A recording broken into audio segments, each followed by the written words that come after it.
Rencana indah telah kau siapkan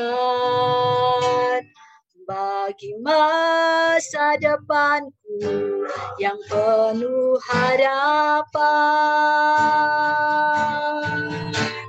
Semua baik, apa yang telah kau perbuat di dalam hidupku. Semua baik, sungguh teramat baik. Kau jadikan hidupku berarti. Sekali lagi dari semula.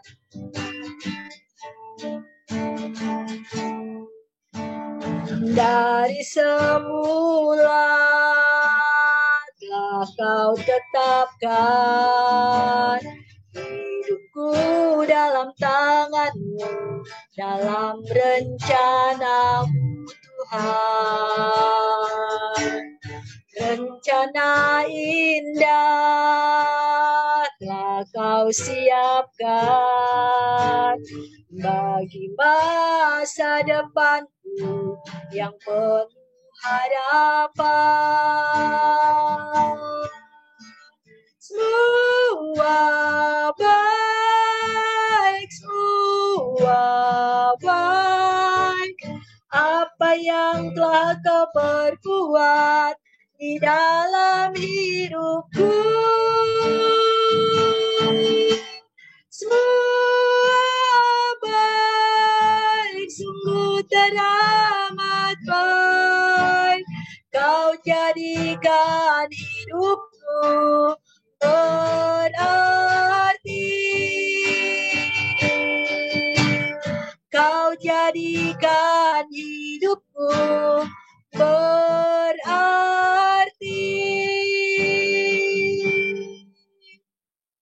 Kita berdoa, terima kasih Tuhan di malam hari ini atas perkenanan Tuhan dan izin Tuhan kami menikmati berkat-Mu.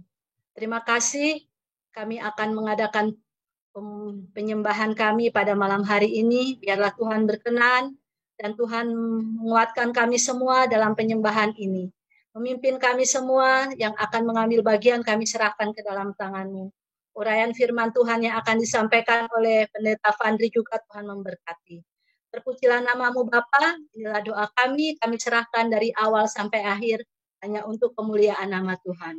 Di dalam nama Tuhan Yesus kami berdoa dan bersyukur kepada-Mu. Haleluya. Amin.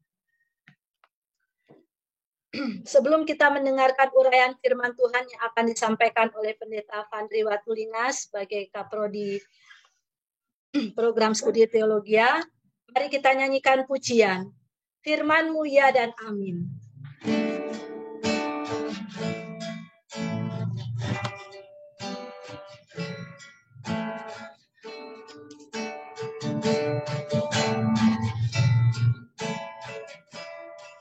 Firman-Mu ya dan amin. Janji-Mu menopangku, berjalan bersama-Mu di setiap musim hidupku. Firman-Mu ya dan amin. Firman-Mu ya dan amin. Janji-Mu menopangku, berjalan bersama-Mu di setiap musim hidupku. Yesus, aku cinta padamu. Yesus, tetaplah bersamaku.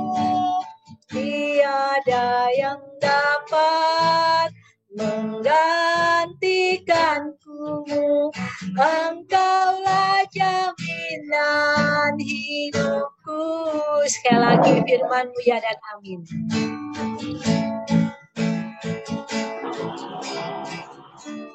Firman-Mu ya dan amin. Janji-Mu menopangku,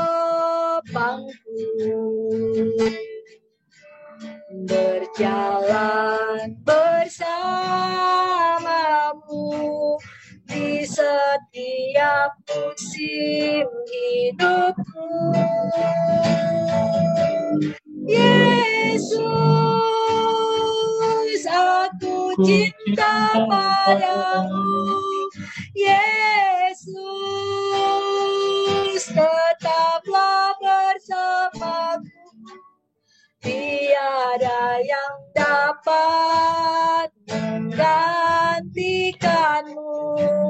Engkaulah jaminan hidupku.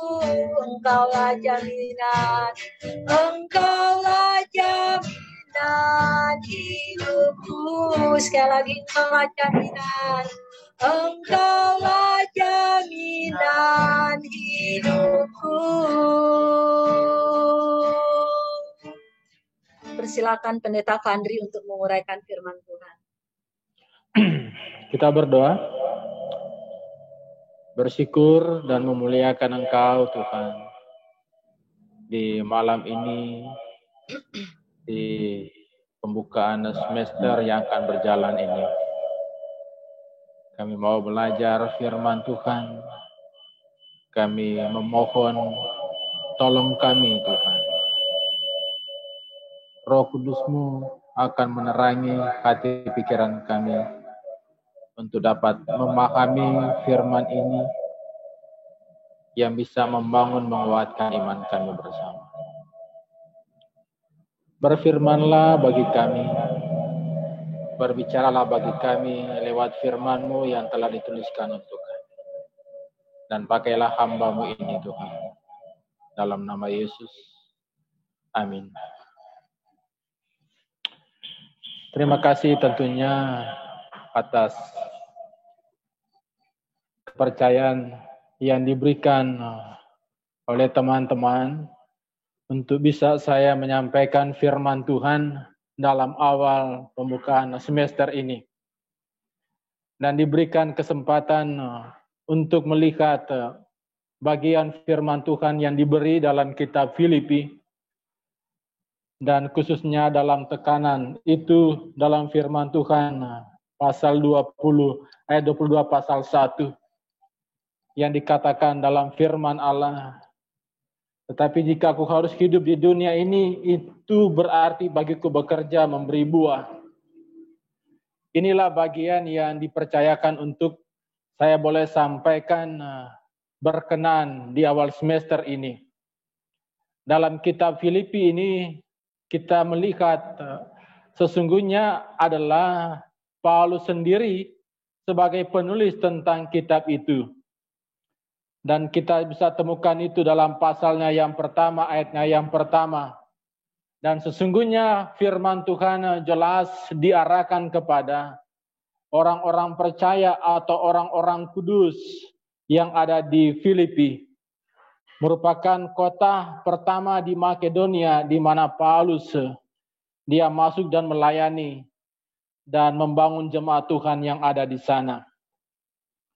Nah, jemaat ini adalah jemaat yang sungguh memperhatikan pelayanan Paulus. Dan pada waktu Paulus menulis bagian firman Tuhan ini, dia mengungkapkan, dia menjelaskan juga dalam pasalnya yang pertama, bahwa sesungguhnya Paulus menulis firman Tuhan ini bukan dalam suasana yang di tempat yang nyaman atau berada di tempat rumah yang peristirahatan yang nyaman, rumah yang baik, tetapi sebenarnya firman Allah menjelaskan, Paulus menuliskan bahwa sesungguhnya pada waktu dia menulis kitab ini dia sedang ada di penjara. Dan kemungkinan besar itu penjara di Roma. dan dia menuliskan tentang firman Tuhan ini, ada kemungkinan besar bahwa dalam pemenjaraannya yang pertama di Roma. Karena ada beberapa pendapat dan pikiran, Paulus itu 2 kali dipenjara yang di Roma.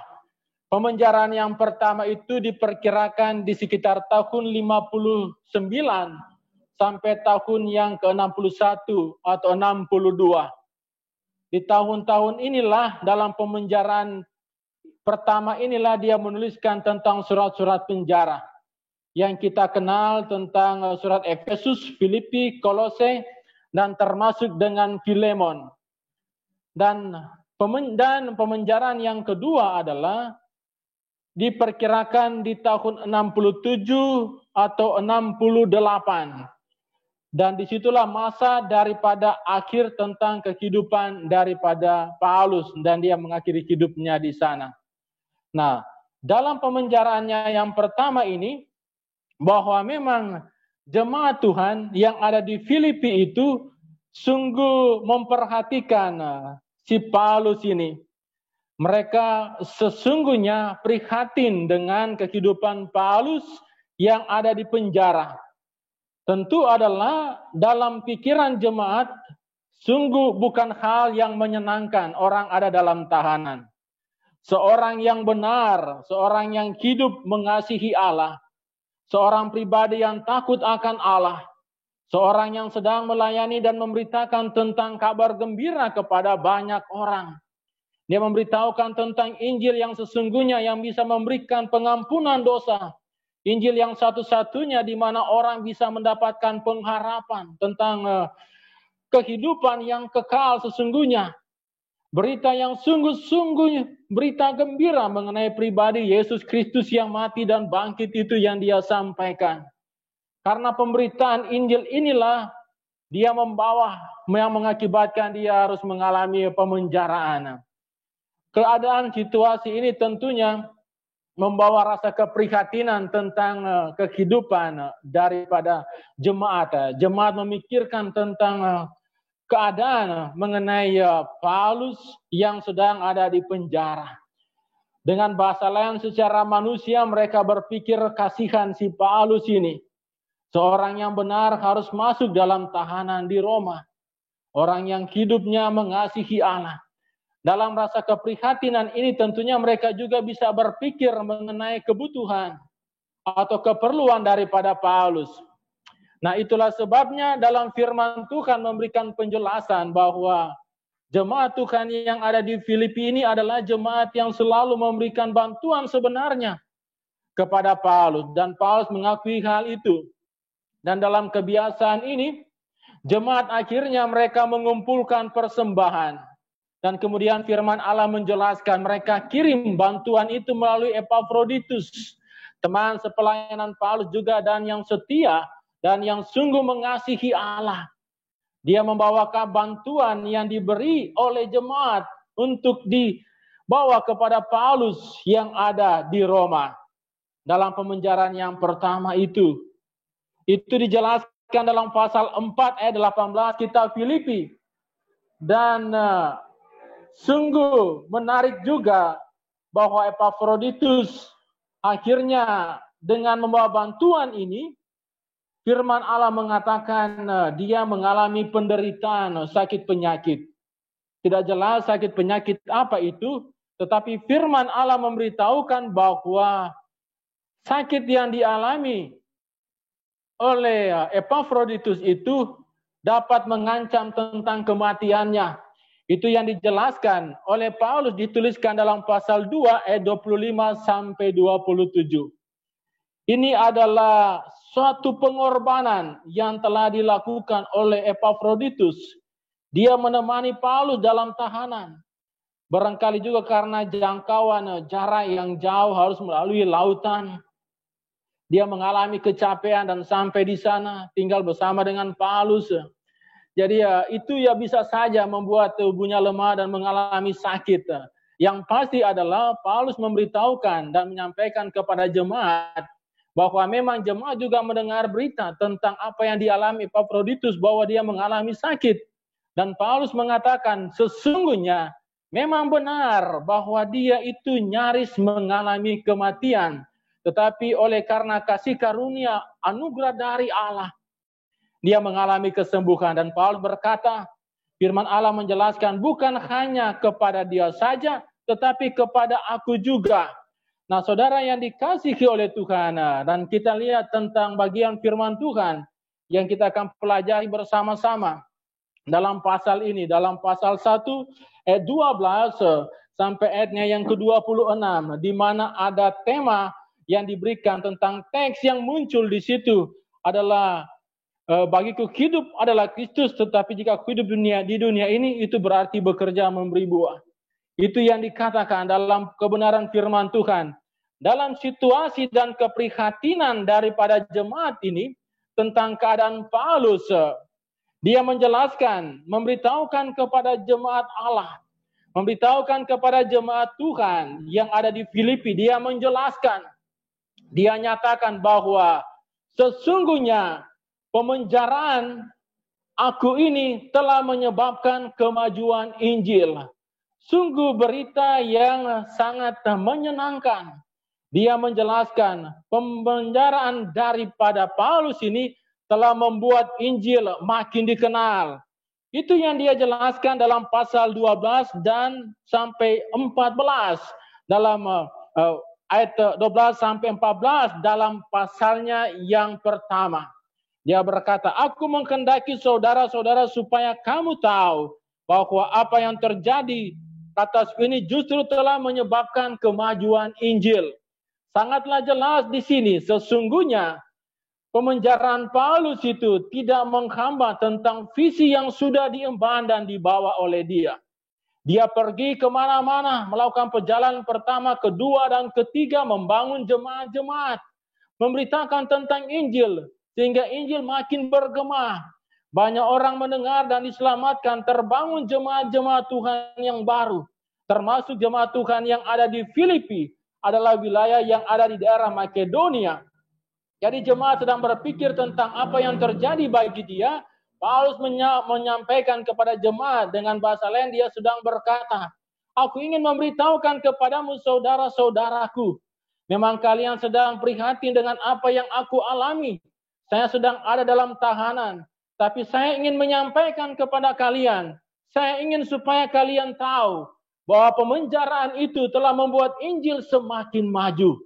Wow, ternyata bahwa pemenjaraan Paulus tidak menghentikan tentang Injil terus dikobarkan. Selanjutnya dia berkata, sehingga telah jelas bagi seluruh istana dan semua orang lain bahwa aku dipenjarakan karena Kristus. Dan kebanyakan saudara dalam Tuhan telah beroleh kepercayaan karena pemenjaraanku untuk bertambah berani berkata-kata tentang firman Allah dengan tidak takut. Ini sangat jelas sekali dampak positif yang terjadi. Walaupun memang ini adalah hal yang tidak menyenangkan, tetapi ada dampak positif. Injil makin maju. Ada banyak orang makin mengenal tentang Injil dan percaya.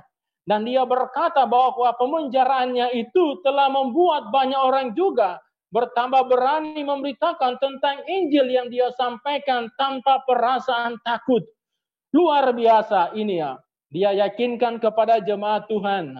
Dan dari sisi yang lain dia berkata bahwa aku bersuka cita sekalipun ada orang juga yang nampaknya merasa senang tentang pemenjaraanku. Dia berkata dalam firman Tuhan selanjutnya, ada orang yang nampaknya memberitakan Injil dengan tidak murni, tapi juga ada yang murni. Jadi ada dua kelompok yang kontras yang dia nyatakan. Ada yang murni dalam menyampaikan tentang berita Injil, tetapi ada yang tidak murni. Dan yang tidak murni ini, mereka sebenarnya ingin supaya menyaksikan si Paulus itu makin tertekan. Karena ini bahasa yang dia pakai, yang digunakan oleh Paulus dalam ayat 17. Dikatakan, tetapi yang lain karena kepentingan sendiri dan dengan maksud yang tidak ikhlas, sangkanya dengan demikian mereka memperberat bebanku dalam penjara. Dengan pernyataan ini kita bisa melihat ternyata sesungguhnya ada orang yang senang dengan pememenjaraan dari Paulus. Dapatlah dikatakan adalah orang-orang yang oposisi, bisa juga orang-orang yang menentang tentang dia, sehingga mereka senang dan berpikir bahwa Paulus sedang tertekan ada dalam penjara. Tetapi menarik sekali Bapak Ibu yang dikasihi oleh Tuhan mengenai sikap Paulus menyingkapi cara pandang dan sikap daripada orang-orang yang tidak murni hatinya dalam memberitakan Injil. Apa yang dia katakan? Dia memberitahukan, sungguh aku bersuka cita. Saudara yang dikasihi oleh Tuhan, walaupun dia dalam penjara, ada orang yang tidak senang dengannya dan berpikir dia sedang tertekan. Dia berkata, aku bersuka cita. Apakah Injil itu disampaikan dengan maksud baik? Atau apakah disampaikan dengan maksud yang palsu? Tetapi aku akan tetap bersuka cita. Sesungguhnya, saudara yang dikasihi oleh Tuhan, tema yang muncul dalam kitab Filipi itu adalah sukacita. Jadi kita bisa melihat dalam tema yang berkembang adalah sukacita di tengah-tengah penderitaan. Bukankah Paulus sedang ada di penjara? Bukankah penjara adalah sesuatu hal yang bukan menyenangkan? Pemenjaraan yang barangkali pasti jauh berbeda dengan zaman kita. Pasti jelas kondisi penjara lebih buruk dibandingkan dengan kondisi penjara sekarang. Jadi orang berpikir dia sedang menderita, tapi dia berkata dia bersuka cita. Dia menikmati ini, dia melakukan itu. Karena dia tahu dia dipenjarakan oleh karena berita tentang Injil Kristus Yesus. Dan dia sungguh menjelaskan dalam ayat yang sebelumnya, pemenjaraannya membuat Injil makin bergema. Dan saudara yang dikasihi oleh Tuhan, dan selanjutnya dia menyatakan tentang kebenaran bahwa sesungguhnya bagi dia hidup adalah Kristus dan mati adalah keuntungan. Dia mau menyatakan bahwa kepada orang-orang juga, sesungguhnya menyatakan kepada jemaat, bahwa Kristus dimuliakan dalam hidupnya, baik oleh hidupnya maupun oleh matinya. Dia menyatakan bahwa bagiku hidup, karena bagiku hidup adalah Kristus dan mati adalah keuntungan. Tetapi jika aku harus hidup di dunia ini, itu berarti bagiku bekerja memberi buah. Jadi mana yang harus kupilih? Aku tidak tahu.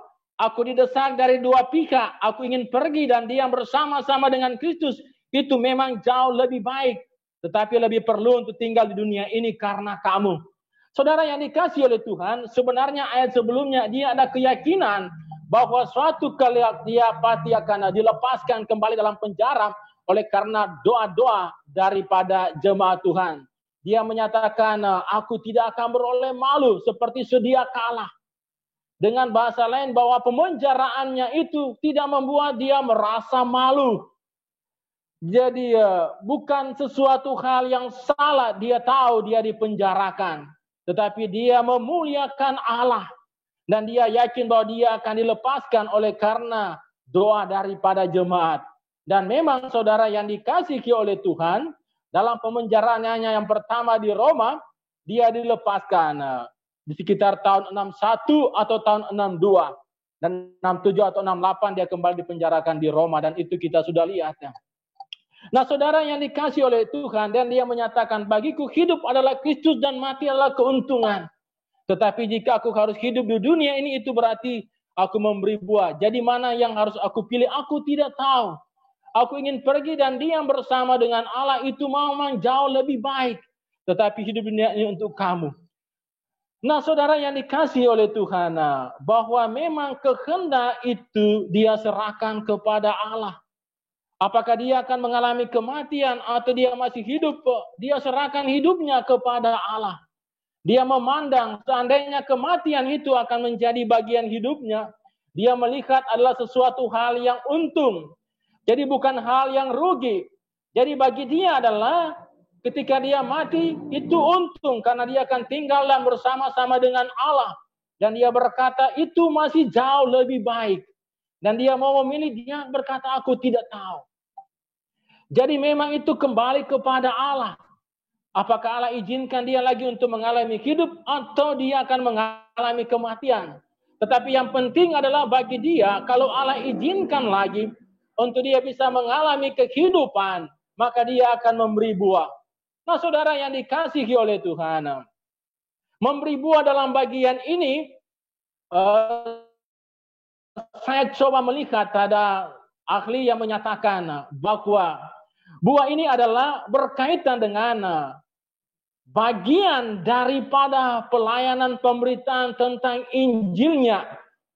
Dengan bahasa lain bahwa Paulus dalam perjalanan pelayanan pemberitaan Injilnya itu menyampaikan tentang kabar baik itu, ada banyak orang yang bisa mendengarkan tentang kebenaran yang dia sampaikan dan mereka percaya kepada Yesus.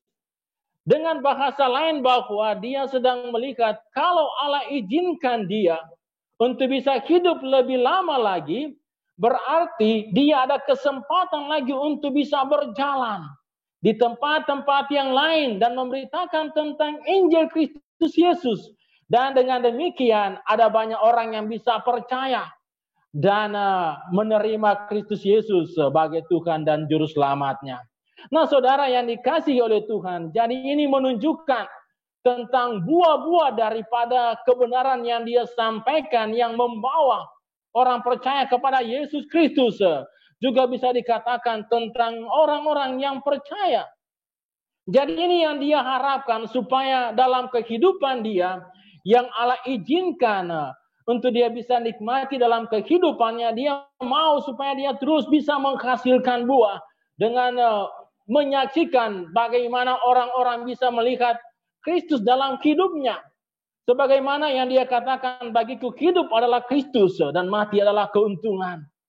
Jadi sesungguhnya dia ingin supaya orang bisa menyaksikan Kristus dalam hidupnya. Karena pribadinya adalah representatif orang bisa melihat Yesus dalam pribadinya. Ini yang dia mau nyatakan supaya dia bisa menghasilkan buah.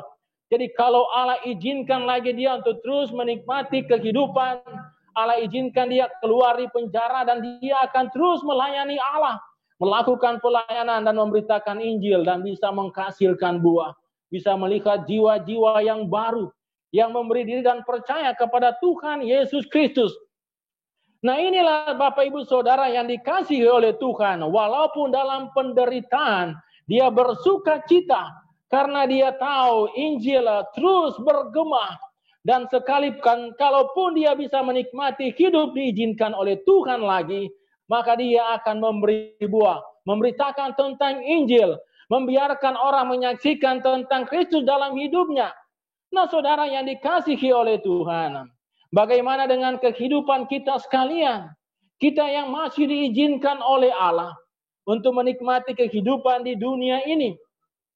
Hal yang ingin ini seharusnya juga ya menjadi dorongan atau menjadi motivasi hidup kita bersama-sama.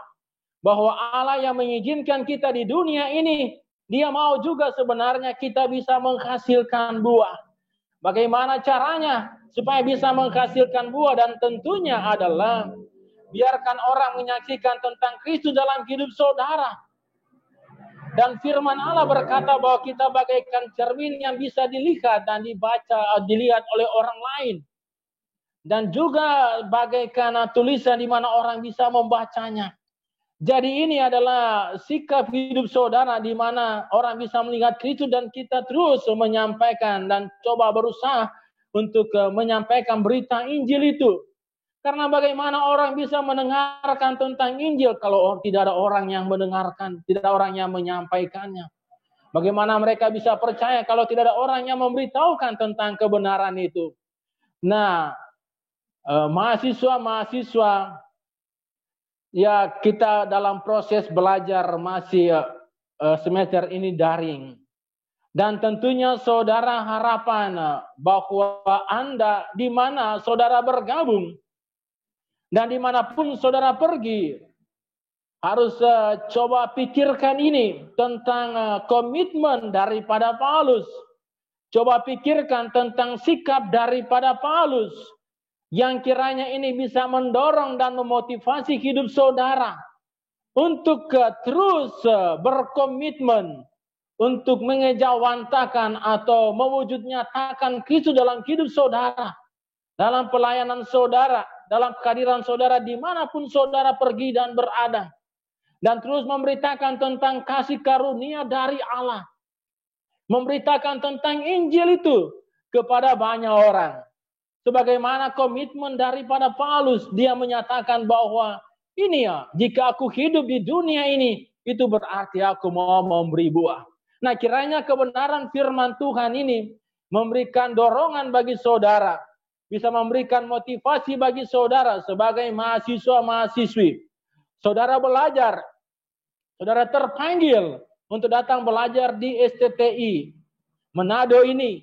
Kiranya saudara akan makin diperlengkapi dengan kehidupan rohani yang baik, dengan keterampilan memberitakan tentang Injil, supaya benar-benar saudara sungguh siap. Saudara pergi dan melayani, di mana saudara bergabung, saudara bisa menceritakan tentang Injil yang sesungguhnya, Injil yang benar.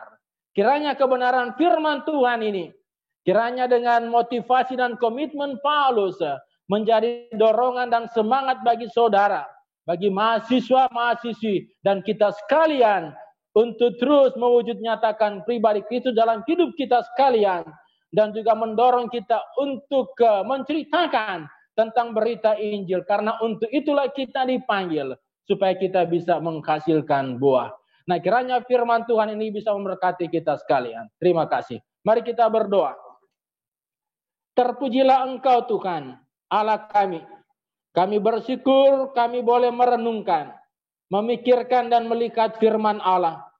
Kiranya firman-Mu ini akan menguatkan iman kami dan mendorong kami bersama-sama dengan komitmen kesetiaan kepada Allah. Kami menyatakan Kristus yang hidup dalam hidup kami, dan Injil menjadi gaya hidup bagian kami dalam hidup kami, dan kami menyampaikannya kepada orang lain. Tuhan, tolonglah kami, kiranya Allah melalui Roh Kudus-Mu menguatkan kami, memampukan kami dengan kuasa dan wibawa dari Allah. Kami menyampaikan kebenaran Tuhan. Terpujilah Engkau Bapa, dimuliakan nama-Mu dalam nama Yesus. Amin.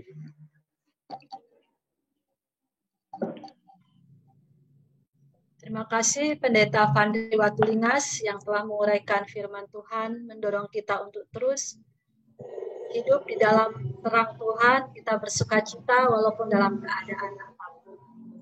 Saat ini kita akan berdoa syukur. Kita akan berdoa khusus untuk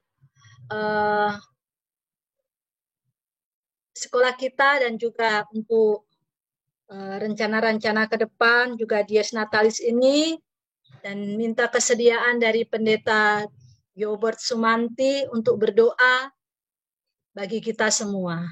Dipersilahkan Pendeta Yobert Sumanti untuk berdoa bagi kita.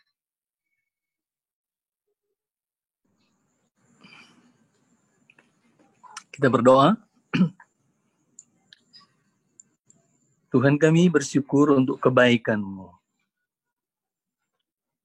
Engkau dengan rahmat-Mu menuntun dan kesempatan dalam kebersamaan kami sedang dalam suasana pembukaan semester untuk Sekolah Tinggi Teologi Indonesia.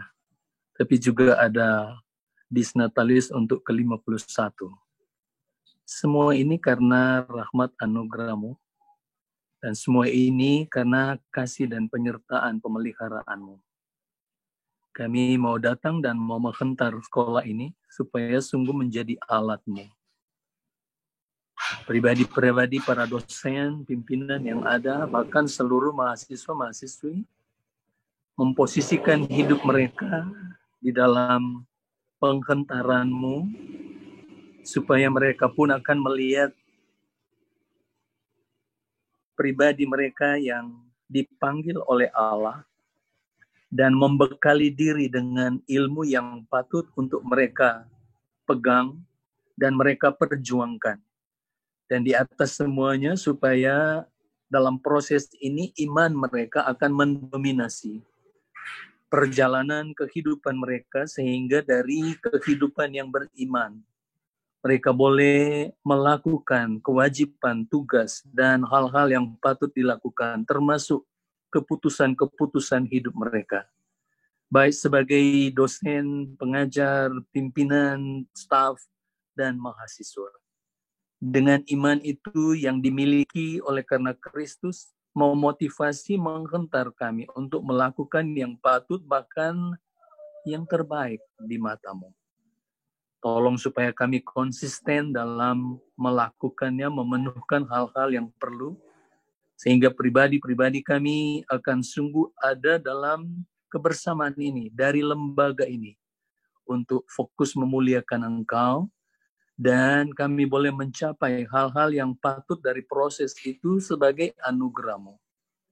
Berikan satu determinasi hingga langkah-langkah dan persiapan kami, bahkan hal-hal yang kami adakan sebagai pihak pimpinan dan sebagai dosen, dapat membekali dan menurunkan hal-hal yang patut Injil kebenaran-Mu bagi setiap pribadi yang datang, yang terpanggil untuk belajar akan Engkau, akan firman-Mu, pengenalan kehidupan, pembentukan karakter mereka, dan pembentukan gaya hidup mereka di dalam Engkau, supaya mereka terus dalam kuasa Roh-Mu termotivasi, sehingga mereka boleh berkeputusan setiap saat oleh karena Engkau dan firman-Mu.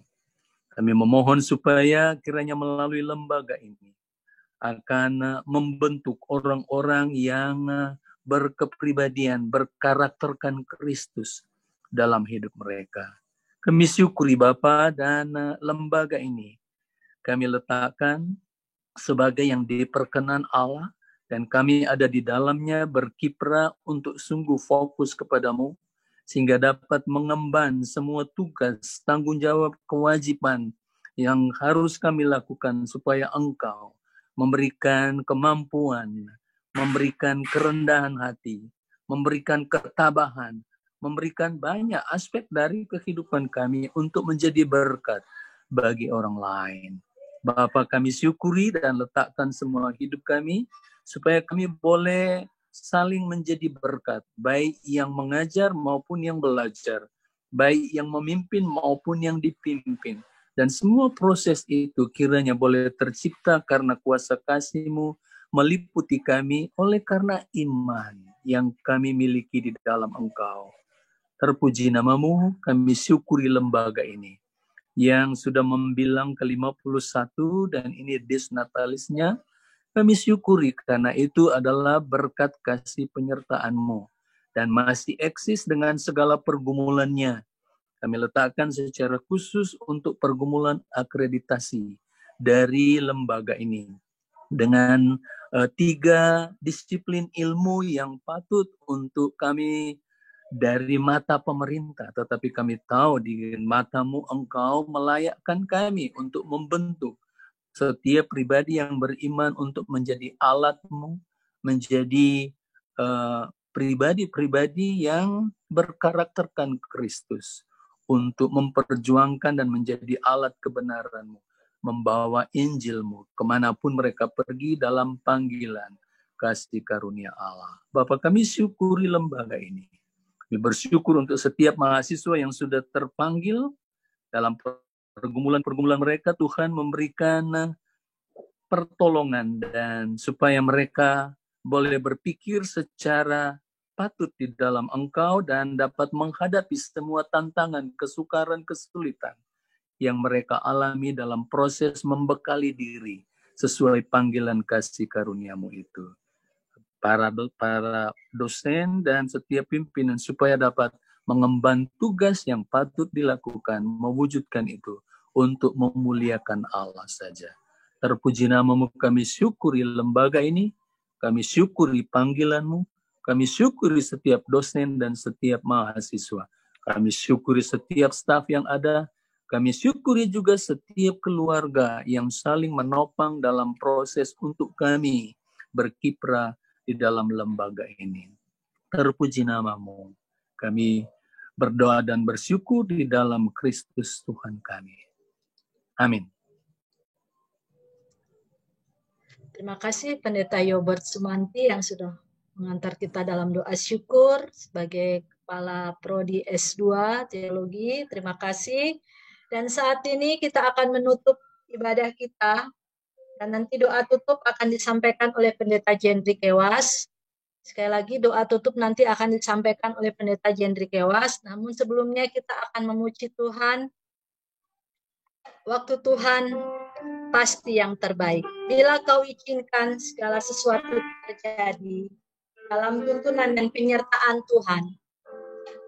Kita nyanyikan pujian ini. Bila Kau izinkan sesuatu terjadi, ku percaya semua untuk kebaikan-Mu. Bila nanti telah tiba waktu-Mu, ku percaya kuasa-Mu memulihkan hidupku. Waktu Tuhan pasti yang terbaik, walau kadang tak mudah dimengerti. Lewati cobaan, ku tetap percaya waktu Tuhan pasti yang terbaik. Sekali lagi, bila Kau izinkan. Bila Kau izinkan sesuatu terjadi, ku percaya semua untuk kebaikanku.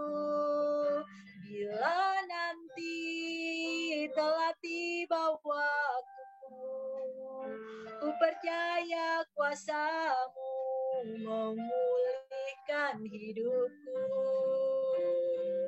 Waktu Tuhan pasti yang terbaik, walau kadang tak mudah dimengerti. Lewati cobaan, ku tetap percaya waktu Tuhan pasti yang terbaik. Mari kita berdoa. Tuhan Allah Bapa, kami sungguh bersyukur, banyak terima kasih kepadamu karena kami boleh merasakan berkat kasih dan kemurahan Tuhan dalam kehidupan kami, secara khusus untuk Sekolah Tinggi Teologi Indonesia, di mana ya Tuhan pada saat ini atau malam ini kami boleh ada dalam satu persekutuan. Dalam rangkaian kami akan membuka kegiatan untuk perkuliahan pada semester ini. Terima kasih untuk pimpinan tuntunan Tuhan sehingga acara ibadah ini boleh berjalan sesuai dengan pertolongan Tuhan. Terpujilah Engkau Bapa, ini doa kami, dan kami menyerahkan untuk acara selanjutnya ke dalam tangan-Mu, dan kami akan tutup ibadah kami pada saat ini. Haleluya, amin.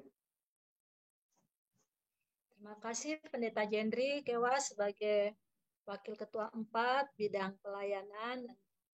Ibadah kita telah selesai. Tuhan Yesus memberkati kita semua. Dan saat ini kita akan mendengarkan sambutan yang akan disampaikan oleh Pendeta Edwin Karwur sebagai Ketua Sekolah Tinggi Teologi. Dipersilahkan.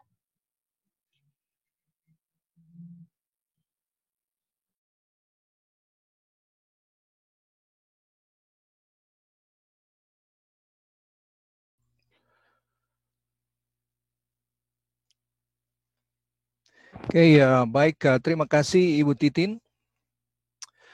Saya menghargai kehadiran dari rekan-rekan sekerja saya, pimpinan dari SDT Indonesia Manado, staf dari sekolah kita, guru-guru yang hadir dan semua mahasiswa.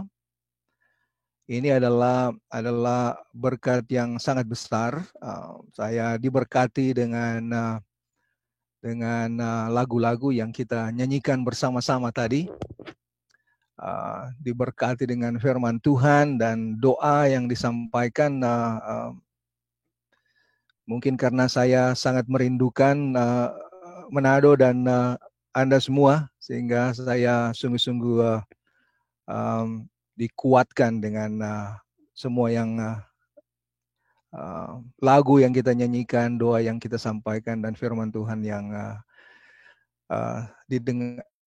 disampaikan yang saya dengar tadi. Dan jadi acara ini adalah acara yang bukan saja acara pembukaan semester genap dari tahun ajaran 2020-2021, tetapi juga adalah acara penting karena kita juga bersyukur kepada Tuhan atas acara atau perlindungan Tuhan. Nah, ini adalah Dies Natalis dari SDT Indonesia Manado ke-51. Jadi ini acara yang sangat khusus dalam dua hal tersebut.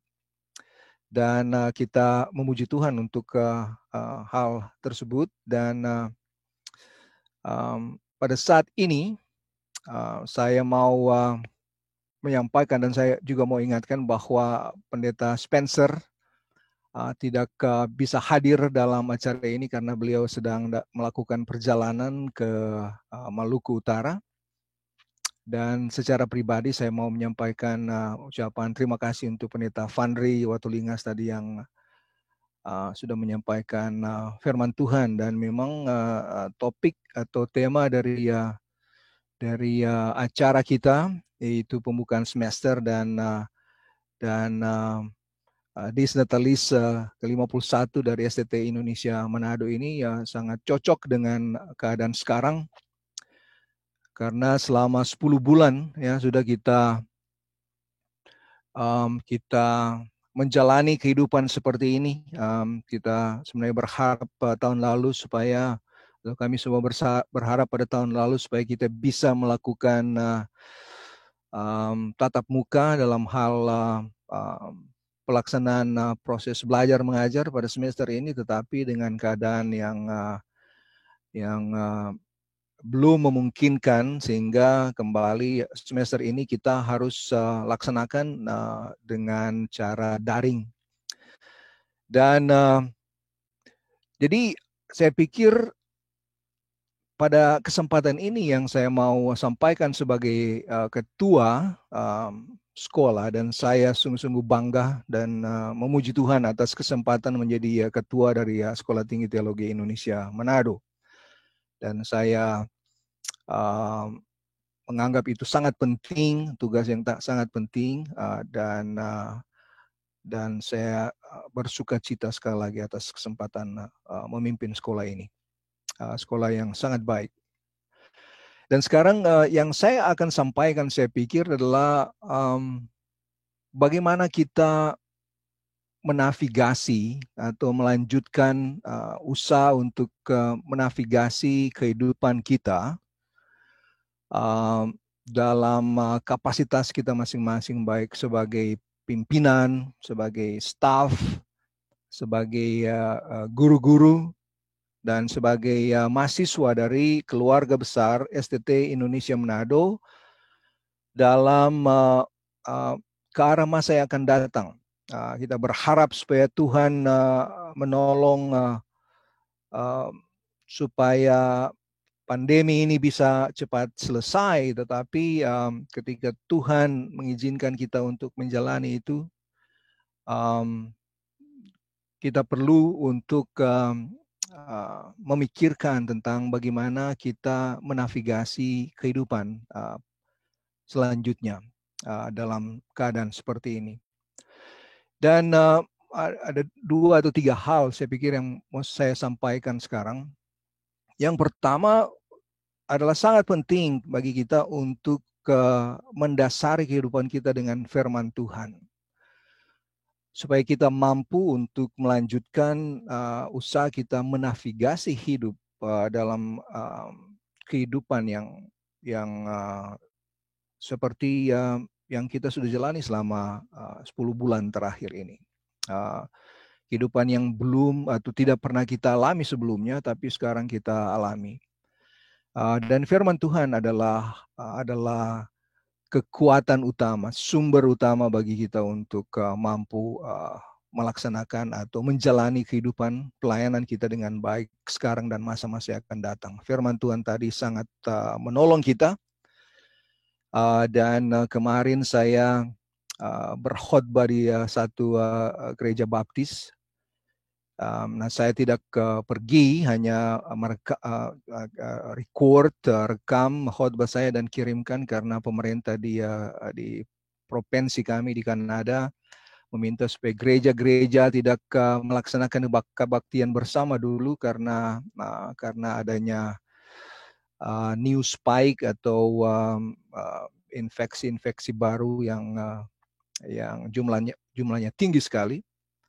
Jadi dan saya berkhotbah dari 1 Petrus pasal 1 ayat 1 sampai 9. Dan khotbah itu diinspirasi sesungguhnya dari lagu yang dinyanyikan oleh grup Casting Crown yang berjudul Praise You in This Storm. Dan sudah tahu bahwa lagu tersebut didasarkan atau ditulis berdasarkan pengalaman satu keluarga, orang-orang keluarga Kristen yang baik, yang berpengalaman dengan kenyataan bahwa anak perempuan mereka berumur 12 tahun pada waktu itu menderita sakit kanker paru-paru. Dan sayang sekali pada akhirnya anak tersebut meninggal dunia. Tetapi keluarga ini, iman mereka tetap di dalam Tuhan. Mereka tidak pernah menyerah, menyembah Allah dan melayani Tuhan dalam keadaan seperti itu. Dan lagu itu ditulis berdasarkan pengalaman dari keluarga ini. Memuji Allah di dalam badai. Praise you in this storm. Nah, 1 Petrus pasal 1 ayat 1 sampai 9 adalah versi Alkitab tentang praise you in the storm. Karena dalam bagian tersebut kita lihat bahwa orang-orang yang jadi alamat penulisan Petrus adalah orang-orang yang menderita penganiayaan, bukan saja karena mereka adalah orang-orang Kristen yang dikatakan oleh Petrus adalah pendatang di dunia ini, tapi juga karena mereka menderita sebagai pendatang dari segi fisik. Mereka rupanya adalah orang-orang baru di daerah Asia kecil pada waktu itu ya. Jadi mereka hidup dalam penderitaan. Tetapi yang luar biasa dalam bagian tersebut, kita lihat bahwa Petrus berkata, bersukacitalah, dia bilang, saudara-saudara.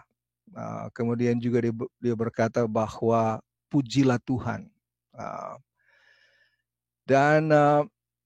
Dan seperti bahwa sulit untuk membenarkan seorang bisa memuji Tuhan atau bisa bersukacita seperti yang diminta oleh Petrus dalam keadaan yang penuh penderitaan. Tapi itu yang dimaksudkan oleh Petrus. Bahwa orang-orang Kristen itu mempunyai potensi untuk tetap memuji Tuhan dan mempunyai dasar kebenaran mutlak untuk tetap memuji Tuhan dan bersukacita dalam kehidupan, dalam penderitaan. Karena dia bilang anugerah Allah yang besar, itu yang pertama.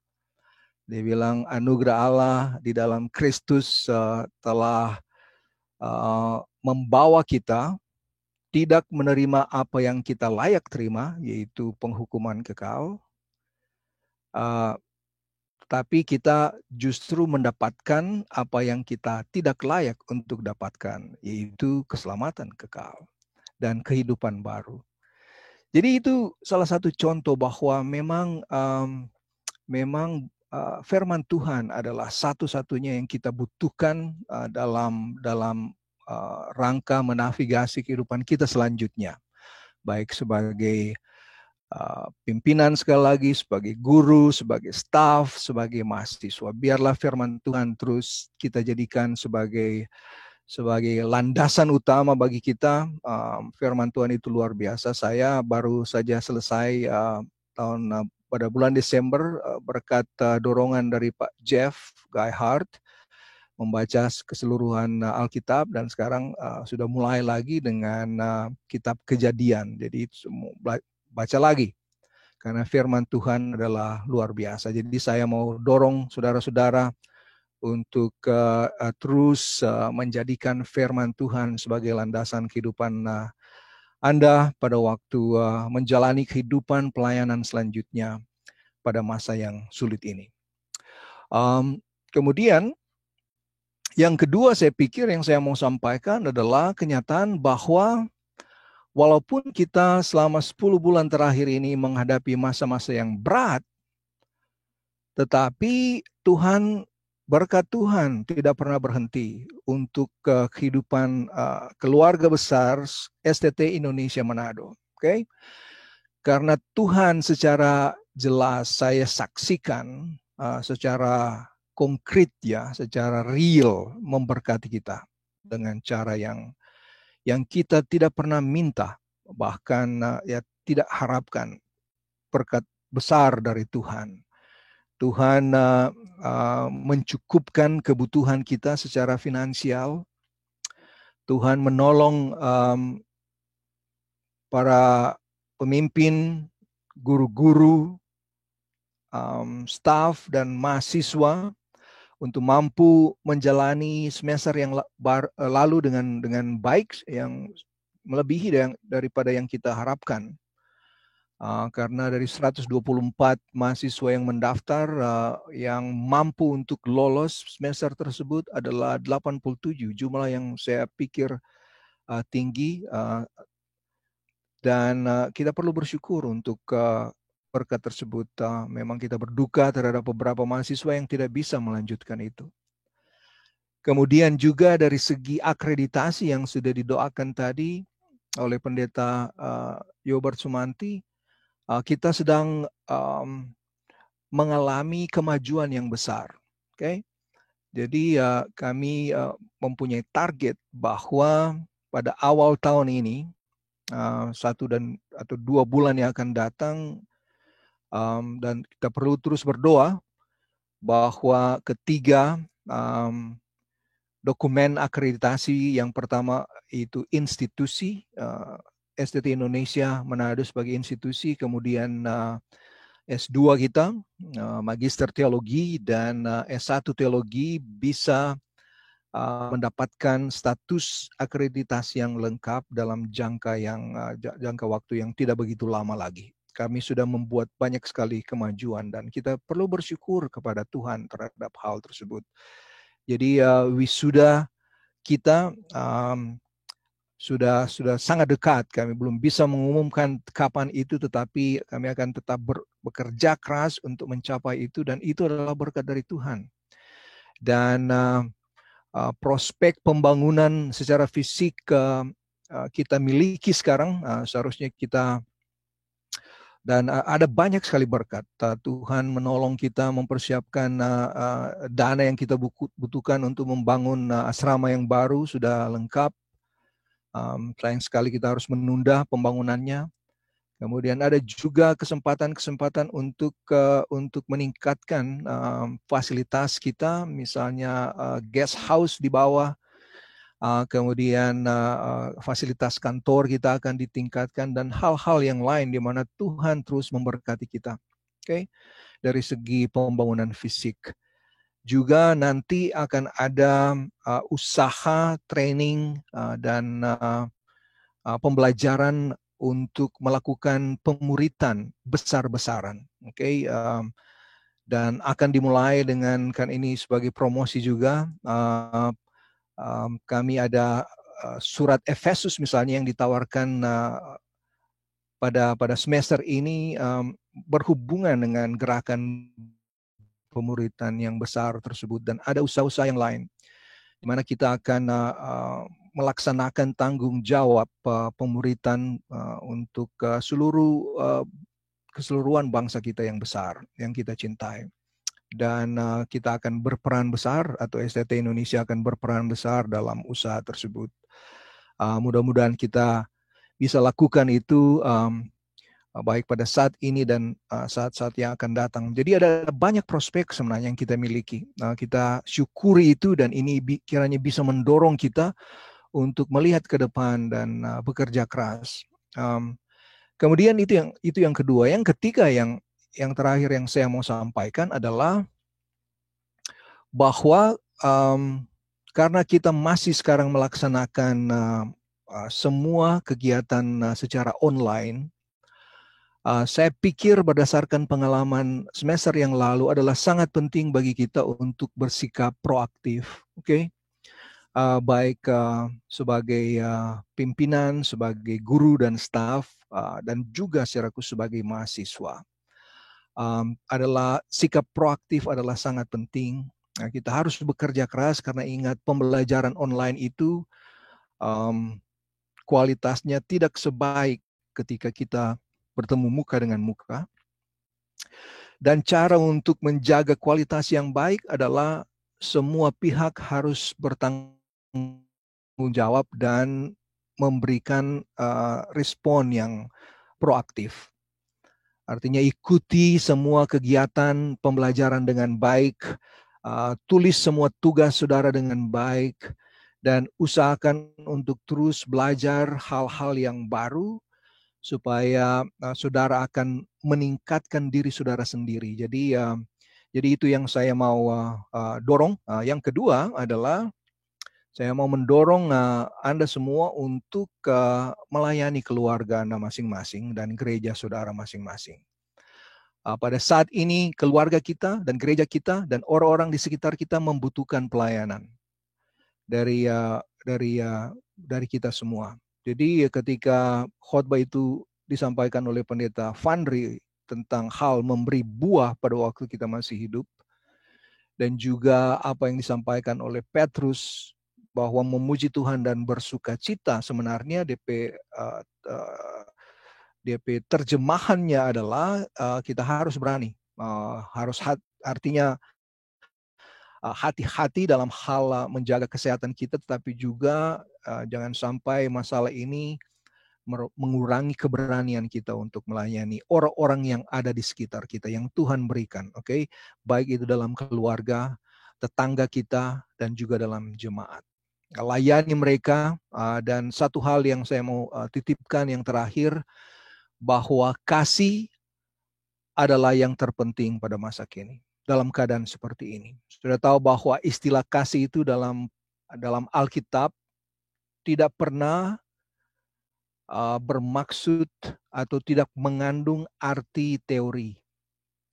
Kasih yang dimengerti oleh penulis-penulis Alkitab dan pembaca-pembaca Alkitab pada masa awal adalah kasih yang diterapkan. Kalau mereka bicara tentang istilah kasih, mereka tahu bahwa melakukan. Oke, tidak pernah ada teori tentang kasih, hanya ada penerapan kasih. Itu adalah pengajaran Alkitab. Jadi sangat penting bagi kita untuk mengasihi orang-orang yang ada di sekitar kita, bukan dengan teori tetapi dengan perbuatan.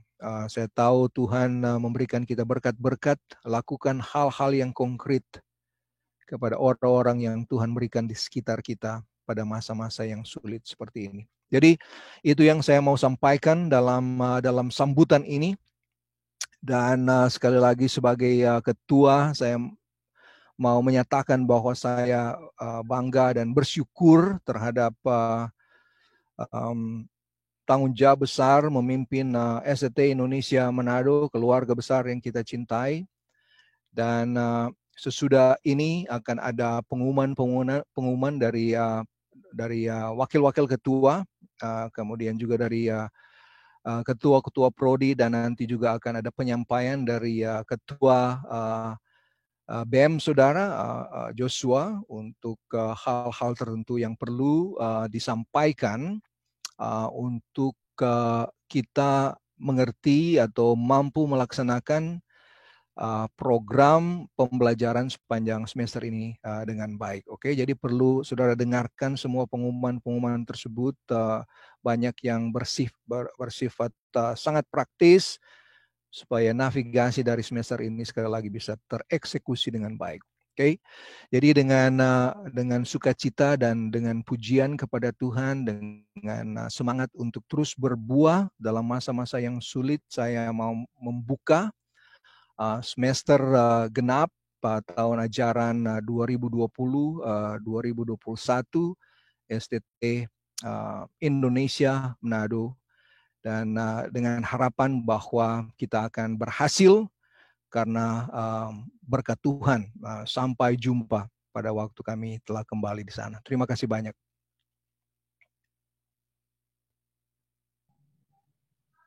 Terima kasih Pendeta Edwin untuk sambutannya yang sudah disampaikan, dan kami terus berdoa untuk Pendeta Edwin dan juga teman-teman semua supaya kita diberi kekuatan kesehatan dan kita bisa berjumpa kembali tatap muka satu dengan yang lain. Nah, saat ini dipersilahkan kepada seluruh wakil ketua untuk disampaikan pengumuman. Dipersilahkan dari Marlon.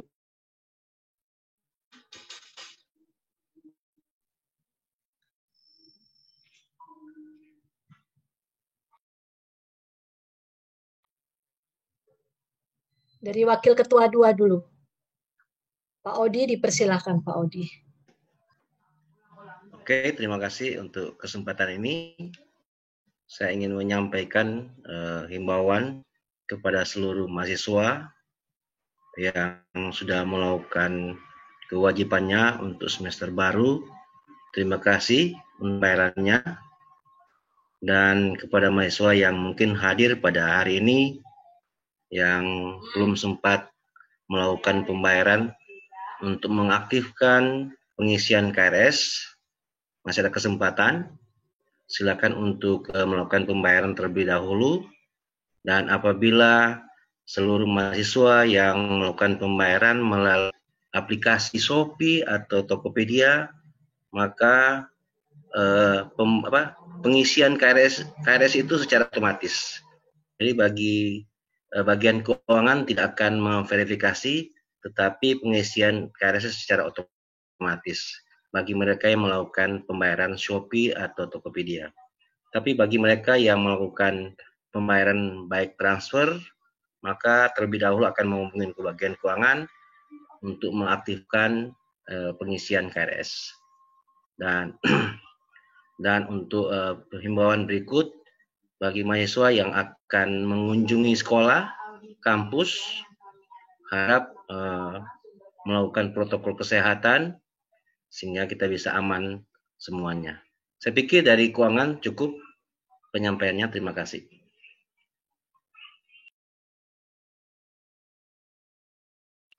Terima kasih Pak Odi. Pendeta Marlon, Wakil Ketua 3, persilahkan.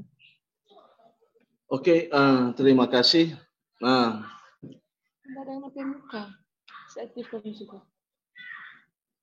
saya pikir kita sedang bergumul hampir 1 tahun ini, dan saya yakin saudara-saudara semua sudah rindu dengan kampus kita, rindu dengan kegiatan aktivitas yang ada di kampus. Saya yakin Farel, dia sudah rindu bagaimana bermain sepak bola. Daniel, dia sudah rindu sekali bagaimana tinggal di asrama, ikuti kegiatan doa subuh. Dan ya, pasti saudara-saudara rindu dengan kegiatan kerja bakti, kegiatan PIP hari Kamis, bahkan kegiatan ibadah di chapel. Nah, sayang sekali saudara, semester ini kita membiasakan diri seperti yang Ketua sampaikan tadi. Coba kita disiplin hidup kita.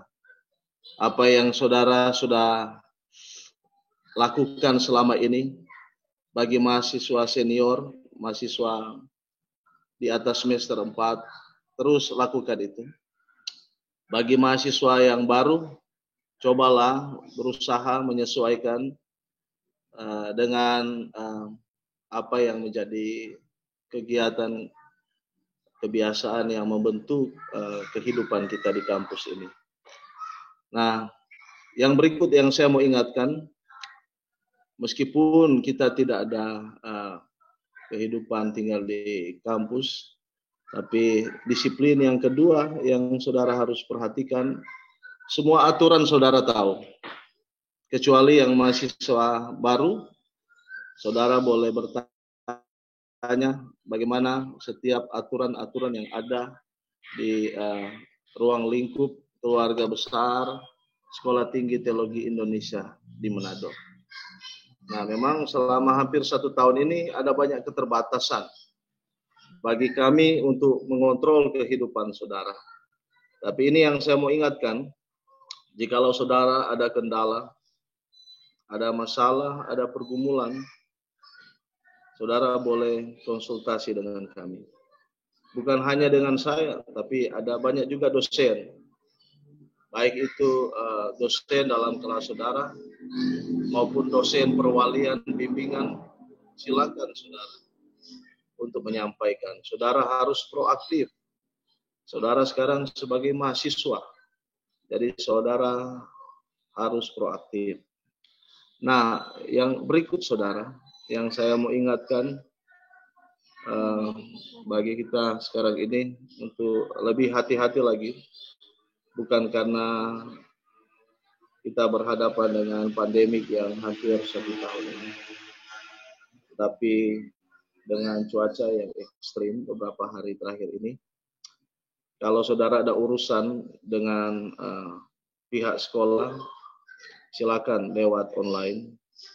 Jangan dulu mengadakan perjalanan, apalagi datang ke Manado, bagi yang tinggal di luar Manado, supaya saudara berjaga-jaga, berhati-hati, dan kita terus berdoa supaya situasi ini cepat berlalu dan kita boleh lagi bertatap muka satu dengan yang lain di dalam kehidupan di kampus yang kita cintai.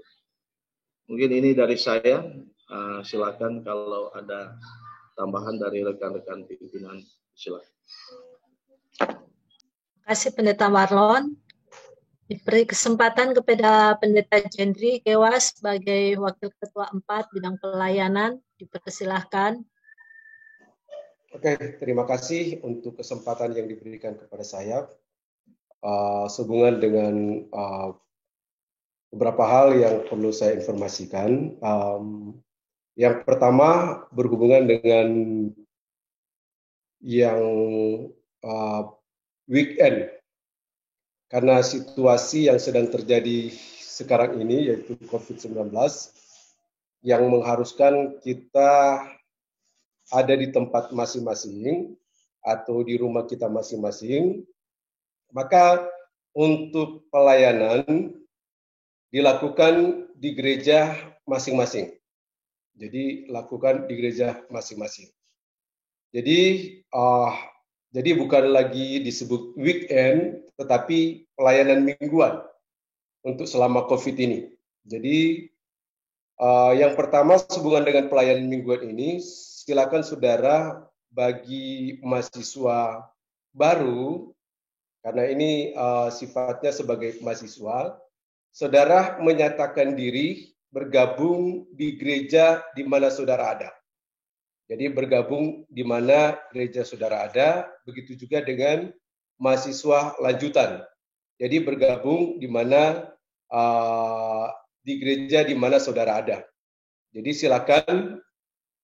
Dan sehubungan dengan pelayanan ini juga, seperti dikatakan oleh pembantu ketua 3 tadi, mahasiswa harus proaktif. Jadi proaktif untuk melakukan pelayanan.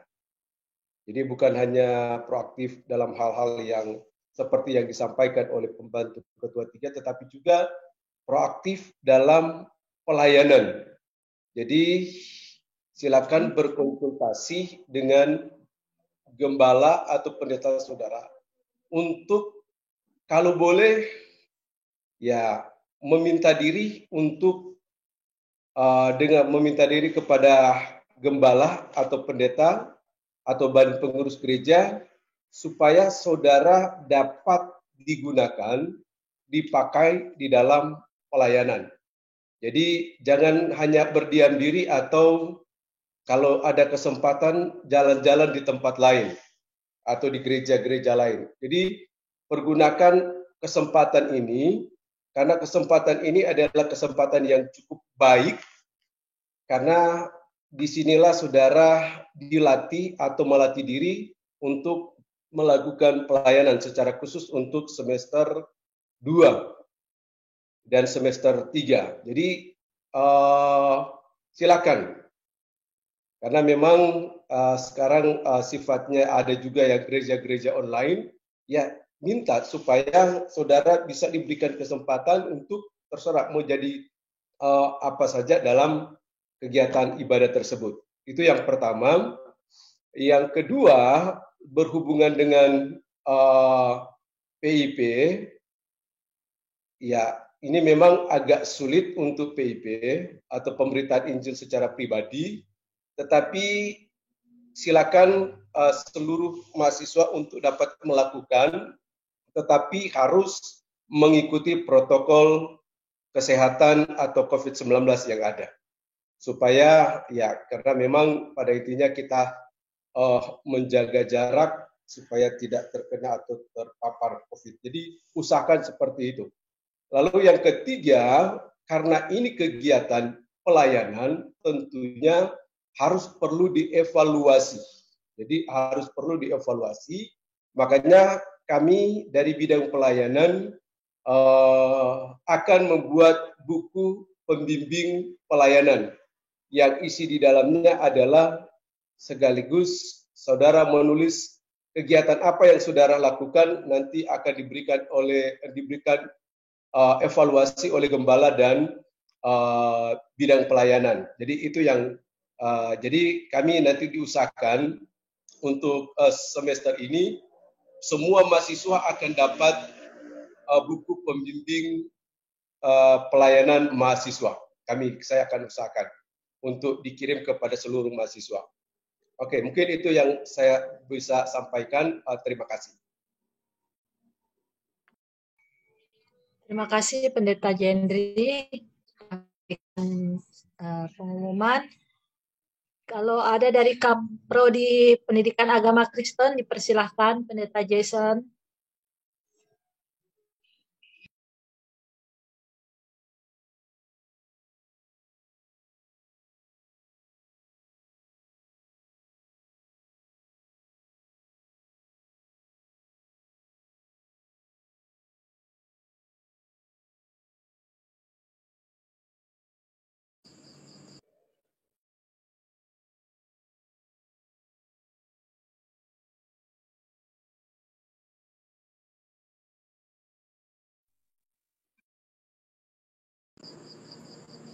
Oke, sudah.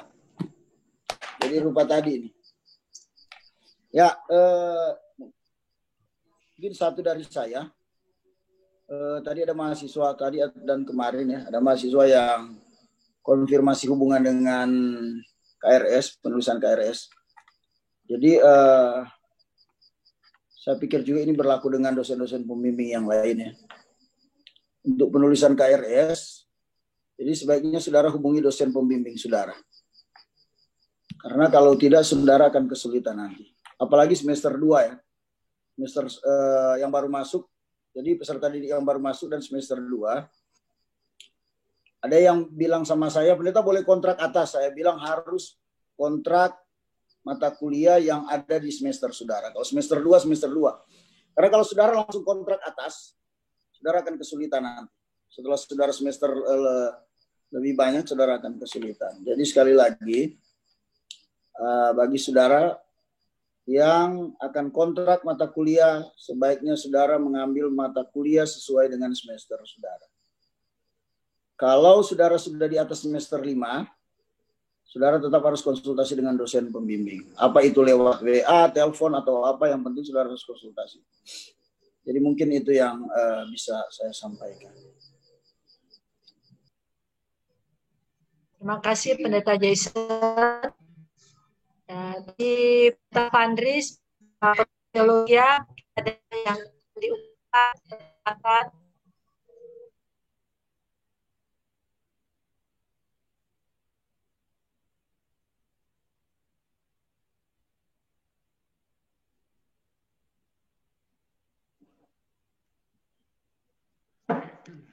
Terima kasih atas kesempatan. Ya, barangkali juga saya tidak jauh berbeda dengan Pendeta Jason. Jadi memang dalam pengisian KRS harus menjadi perhatian. Jadi kalau semester 1 ambil bagian saudara termasuk semester 2 dan selanjutnya.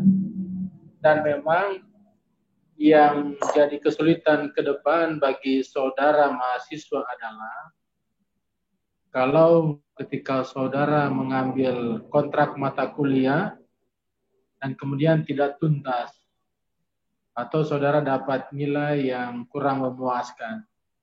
Dengan bahasa lain barangkali bisa atau secara negatifnya tidak lulus. Nah, itu tentu akan mempengaruhi nilai indeks prestasi saudara. Dan kalaupun indeks prestasi saudara agak rendah, maka dalam kontrak perkuliahan saudara akan dibatasi. Dan tentunya kalau itu terjadi bagi saudara, itu pasti akan mengakibatkan saudara bisa lambat dalam proses pendidikan saudara. Nah, hanya sebagai dorongan untuk kalian sebagai mahasiswa adalah supaya setiap kali saudara mengambil kontrak mata kuliah, berjuanglah supaya semua nilai yang saudara ambil itu, semua kontrak mata kuliah yang saudara ambil itu, supaya saudara bisa lulus. Dan hanya juga mendorong agar jangan pernah mengabaikan tugas-tugas yang diberikan. Karena ternyata tugas yang diberikan dalam bentuk makalah itu, dalam presentasi sistem yang sudah ada, itu cukup besar, 30% saya lihat. Sementara hasil ujian semester dan mid semester hanya 20%. Nah, tugas yang lain juga 20% dan ada yang 10%. Jadi memang jangan mengabaikan tentang tugas besar, karena kalau saudara tidak buat tugas besar yang 30% itu, walaupun nilai saudara 100 dalam ujian, semester dan mid semester saudara dapat nilai 100, itu tidak menunjukkan bahwa saudara lulus. Karena dalam presentasi itu, mid semester dengan semester itu dalam sistem itu kalau ditambah hanya 40%. Kalau saudara tidak buat tugas, itu berarti akan menunjukkan saudara tidak bisa lulus. Jadi setiap dosen-dosen yang memberikan tugas ya jangan pernah mengabaikan itu. Bagi mahasiswa ini hanya mau mendorong bagi saudara supaya saudara betul-betul memperhatikan semua item kaitan dengan konteks penilaian saudara. Dan juga jangan mengabaikan tentang kepribadian saudara, sikap saudara, karena ada kalanya dosen bisa memberi 20%. Ada pengalaman dari mahasiswa secara khusus untuk yang saya alami adalah ada mahasiswa yang kurang proaktif waktu menyampaikan, meminta kembali pemberitahuan dengan tugas. Memang karena dengan sistem online kadang-kadang harus dilihat kembali tentang apa tugas-tugas yang diberikan. Nah, ada kadang-kadang barangkali mahasiswa yang kurang menunjukkan sikap yang bijaksana. Jadi harap semua harus berproaktif kaitan dengan ini ya. Memang kadang-kadang dosen juga karena dikirim lewat WA itu kadang-kadang ada sedikit kebingungan melihat karena kalau tidak dikirim lewat grup hanya masing-masing, jadi ada banyak sekali tugas yang harus dilihat dan diperiksa. Jadi kalau dosen coba kembali menanyakan ya harap kita bisa memahami dan bisa menunjukkan tentang tugas itu karena memang sikap attitude saudara juga ada dalam penilaian, ada penilaian khusus juga dari dosen. Kadang-kadang bisa muncul pertanyaan kenapa dapat nilai begini? Karena sebenarnya penilaian itu bukan hanya dasar kepada ujian, tapi juga ada sikap saudara, akan ada penilaian tertentu dari dosen. Jadi saya mendorong untuk semua mahasiswa supaya bisa memikirkan dan semua tugas yang diberi harus diselesaikan. Dan mungkin itu saja yang perlu saya sampaikan dan tentunya terus meminta partisipasi semua supaya kita saling berdoa supaya akreditasi kita bisa dapat tercapai dan dengan demikian wisuda kita bisa dijalankan. Mungkin itu, terima kasih banyak. Terima kasih Pendeta Fandri. Mungkin dari BEM dipersilahkan Saudara Joshua. Joshua Mongi. Oke, Ibu boleh dapat dengar tapi suara? Dapat dengar. Oke, baik. Terima kasih atas kesempatan ini. Saya sangat menghargainya. Di kesempatan kali ini saya mau menyampaikan beberapa hal. Bagaimana kabar untuk teman-teman? Berharap semuanya baik. Di tengah wabah seperti ini atau situasi, ya saya tahu Allah terus memakai kita untuk kemuliaannya. Dia menggunakan karakter demi karakter dari teman-teman untuk kemuliaannya sendiri. Karakter-karakter saudara yang unik itu. Secara pribadi saya sangat bersyukur karena Allah memakai seperti Pendeta Jeff di tahun yang sebelumnya, mendorong kita semua untuk membaca Alkitab. Sedikit kesaksian bahwa saya dan pacar saya telah menyelesaikan pembacaan Alkitab dari Kejadian sampai Wahyu, dan sekarang ini di bulan Januari kami sudah mau masuk di Keluaran. Dan saya sangat bersyukur, dan untuk hal ini ada dua hal yang saya perlu sampaikan. Yang pertama itu adalah pembuatan baju lengan pendek dengan memakai lambang atau emblem ambassadors yang sudah diperlombakan yang waktu yang lalu. Di beberapa waktu yang lalu, dengan pembuatan ini, proyek ini sudah sebenarnya diusahakan oleh BEM. Tetapi berbagai situasi dan kondisi, maka daripada itu, di waktu-waktu dekat ini, akan selesai. Dan saya sangat bersyukur untuk hal itu karena saya dan teman-teman saya yang lain dengan penuh bimbingan dari Pendeta Edwin, kami sangat mengucap syukur untuk bimbingan itu, Pendeta. Terima kasih banyak. Nah, mungkin saudara atau teman-teman bertanya, mengapa dan bagaimana pembuatan mengenai baju ini? Apa sebenarnya tujuan dari baju ini? Seperti jika teman-teman mengidolakan salah satu klub-klub pemain sepak bola yang ada, seperti ada Barcelona, MU, dan klub-klub yang lain. Pasti ketika jersey atau baju yang baru mereka dirilis, pasti saudara tidak akan mau ketinggalan untuk membelinya. Saya, salah satu contoh adalah saya adalah penggemar berat dari Barcelona. Ketika baju mereka dirilis, saya pasti akan beli itu. Dan saya tidak mau ketinggalan untuk membelinya. Dan perlu diketahui oleh teman-teman yang ada, bahwa salah satu pendapatan terbesar dari klub-klub ternama itu adalah penjualan brand mereka atau jersey mereka. Maka untuk itu baju ini dibuat dengan tujuan selain akan menjadi salah satu pendapatan STT Indonesia dan BEM, tetapi juga bertujuan mempromosikan Sekolah Tinggi Teologi Indonesia. Mungkin saya bisa share kepada teman-teman mengenai baju ini.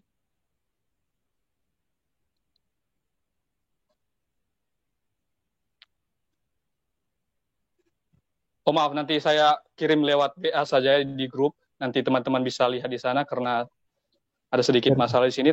Tetapi yang menjadi tujuannya adalah selain untuk pendapatan, tetapi juga promosi sekolah kita, Sekolah Tinggi Teologi Indonesia. Dan yang kedua adalah pembuatan video. Jika teman-teman melihat produk-produk atau usaha-usaha dari toko-toko, pasti mereka mempublikasikan lewat media-media yang ada, supaya orang bisa mengenal produknya. Maka ketika kita membuat video mengenai produk kita sendiri, atau brand kita sendiri, akan sangat menguntungkan bagi kita untuk memperkenalkan sekolah kita yang ada di STTI. Mungkin hanya itu yang bisa saya sampaikan sekarang ini, karena itu kami BEM membutuhkan dukungan dari teman-teman yang ada di Sekolah Tinggi Teologi Indonesia, juga dorongan, doa, dan lain-lain sebagainya. Jangan sampai ketinggalan untuk memiliki baju ini, karena ini adalah baju yang baik menurut saya. Saya mencari toko-toko yang terkenal di Indonesia, dan maksud saya toko-toko online ya, dan saya temukan ada House Distro.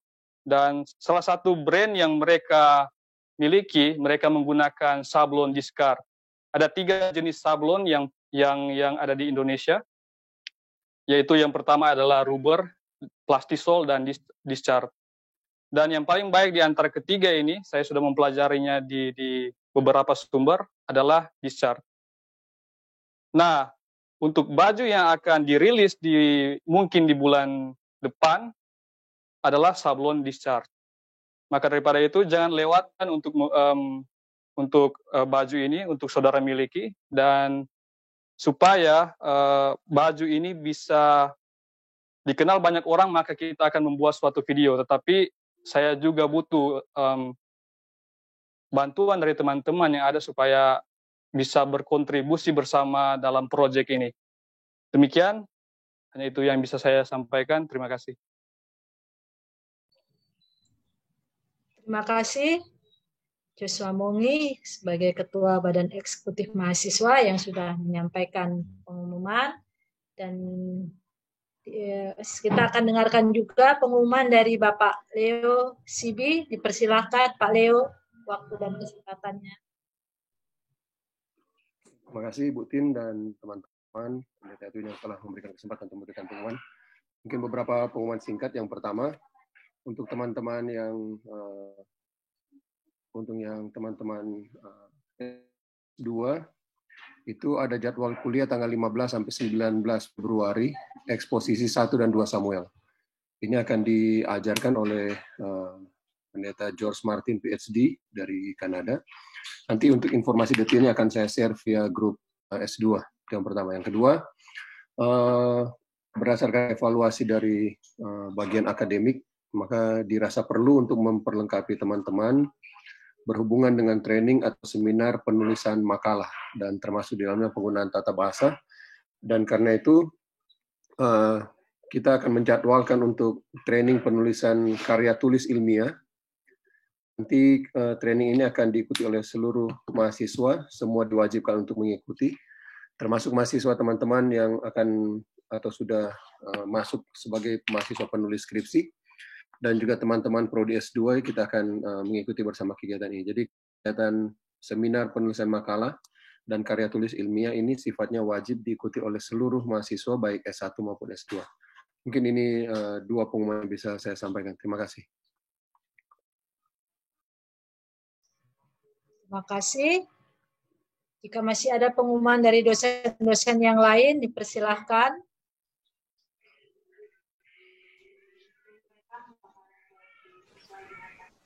Ada konsumsi Pak Audi, kurang. silakan. Pak Audi.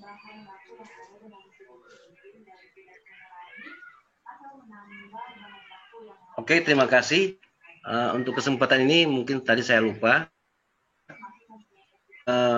Karena kita dalam waktu dekat ini, target kita 2 bulan ke depan, akan akreditasi lapangan.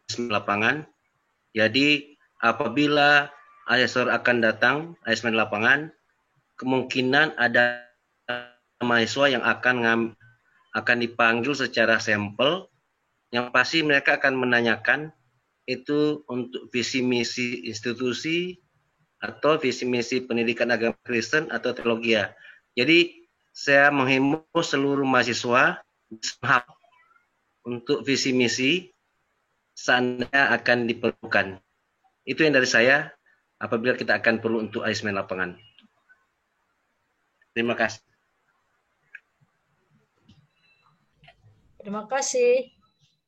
Ada lain lagi yang akan kasih pengumuman sebelum kita tutup semuanya? Selamat ulang tahun Pendeta Fandri.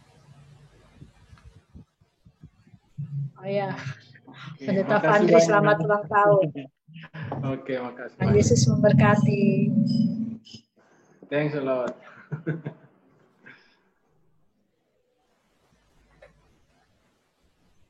Ada lagi? Mau makan-makan, Ustaz. Konsumsi di rumah masing-masing. Rio tadi sudah tidak ada lagi. Diucapkan terima kasih semuanya. Oh ya, ada.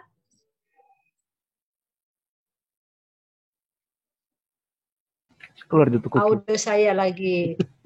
Apa ini?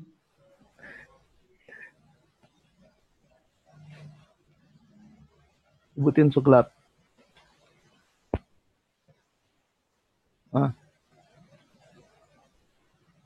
Selamat tahun baru semua yang belum sempat baku dapat. Sorry, internet nggak terlalu bagus.